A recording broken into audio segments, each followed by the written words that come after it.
And scientists have warned that we are going to lose another one-third by the end of this century.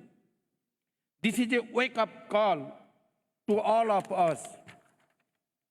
The Himalayas are foundation of human civilization, ecosystem, and biodiversity. They are providing global services to the people and the planet and are the source of livelihood for billions of people downstream. Madam President, Nepal is bearing a direct, disproportionate, the damaging effect of climate change despite near zero contribution to global emissions. Due to an appalling injustice inflicted on us, our people are severely affected by climate-induced disasters such as landslide, floods, wildfire, glacier lake outburst, drought, etc. This is an utter injustice. This must stop now. In his opening remarks yesterday, the United Nations Secretary General said, and I quote, "Just days ago, I was on the melting ice of Antarctica. Not long ago, I was among the melting glaciers of Nepal. These two spots are far in distance, but united in the crisis," unquote. Similarly, in his recent visit to Nepal, he said further, and I quote, "Stop war against the nature," unquote. This was his reaction after having witnessed the disastrous impact of climate change in the mountains. Indeed, it is a war against nature as well as humanity. We are waging war with ourselves and the future generation only to satisfy our short-sighted and self-serving interest.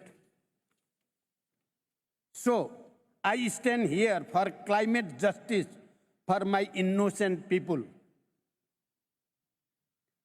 who are sheer victim of this catastrophe. Madam President, recently I unveiled the National Adaptation Plan and NDC implementation guideline with clear roadmap and strategies. Nepal is fully committed to the Paris Agreement. We are committed to achieving a net zero greenhouse gas emission by 2045, 5 years earlier than the global target. We will fully utilize our hydropower potential to secure the clean energy and maintain 45% forest covered land. However, our attempts to implement climate change adaptation and mitigation plans are facing serious financial and technological gaps. LDCs are more vulnerable to the impact of the climate change and are in desperate need of financial and technological support. As the chair of the LDCs, I urge the developed economies and international community for more predictable, adequate, and equitable resource and technologies for LDCs. Countries like Nepal are left behind to live on their own fate. Therefore, I want to reiterate the following points. Number one, developed countries' pledges and action do not correspond with each other. They must raise their ambitions and fulfill their commitment urgently. Number two, they must scale up climate finance to make up for the US $100 billion shortfall and double the adaptation finance by 2025. And ensure fair financial arrangement without condition, constraint, and compliance.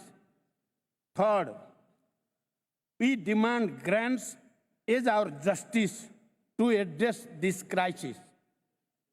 The loss and damage fund must be predictable, simplified, and adequate for LDCs and mountainous countries. The GST report must give a clear roadmap to all, and we must act in solidarity with urgency. Number 6, finally, I strongly recommend the necessity of initiating a dialogue on mountain and climate change. I wish a grand success of this conference. Thank you for your attention. Thank you very much. Thank you very much, Your Excellency. I would kindly like to remind the speakers to hold their speech within 3 minutes.